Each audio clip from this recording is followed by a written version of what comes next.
So ngiyambona vele umfundisi lapha eSoweto umama lo. So uma lo kashumayela lo mama lo uyashumayela kodwa kunento ephumayo kuye spiritual. Kunezinto ezingcolile eziphumayo kuye. Yena makahamba ayale uyahamba angithi ukuyashumayela uyalinda le makaloku ayale kunomzimba ephumayo kuye efana naye. Uma buye imizimba le iyahlangana futhi naye. It's like uphuma isteam umuntu. Isithunzi siluku. Makaloku ashumayela ayale nale isteam siyangena siyaphuma into lengathi umuntu. In the mighty name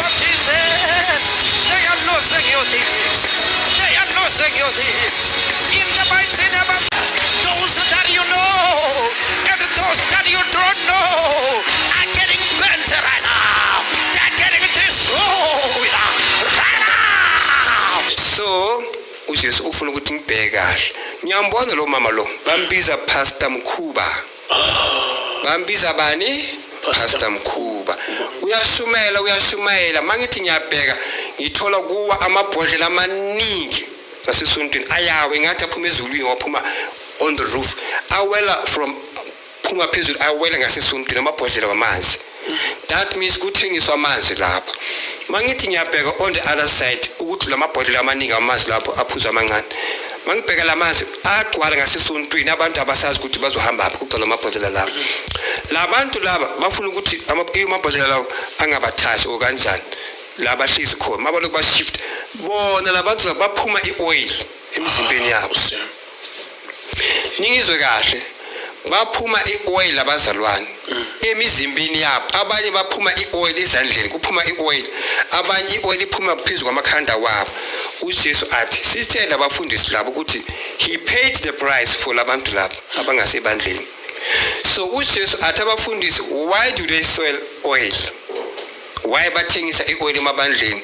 And yena ufele labantu uJesu and usinikeza igama lakhe, wasinikeza futhi igazi lakhe ukuthi silwe osithemba igazi lakhe negama lakhe. So uthi ke Pastor Mukhuba, the Lord is warning you. The Lord wants you to know ukuthi he knows anything about you. Things that you do in secret, the Lord knows anything. But you have 3 minutes to repent and to become and walk with the Lord in a good way. Because uJesu is the only one uye indlela emukisa abantu ezulwini. And uthi ngikutshele today angeke ngize kuwe, angeke utholakale. Sikhuluma ngawe la, sizokuthola la sizokuthola imessage izofika kuwe. Pastor Mukhuba, uJesu uthi he knows anything about you. He knows anything about you. Uthi wena no Pastor Irene niyafana. Pastor Irene akasaphila. Oh. Yes, umama la. You have the same spirit. So uJesu uthi ngimtshele ukuthi he paid the price kulabantu elokuni bashumayeza. Why nibathengisela ioil namanzi? uJesu uthi ngikukhuze mama, wena mama ungafaki iduku. Uthi yena akakuthumanga. So I must tell you right now, and it is nobody's fault.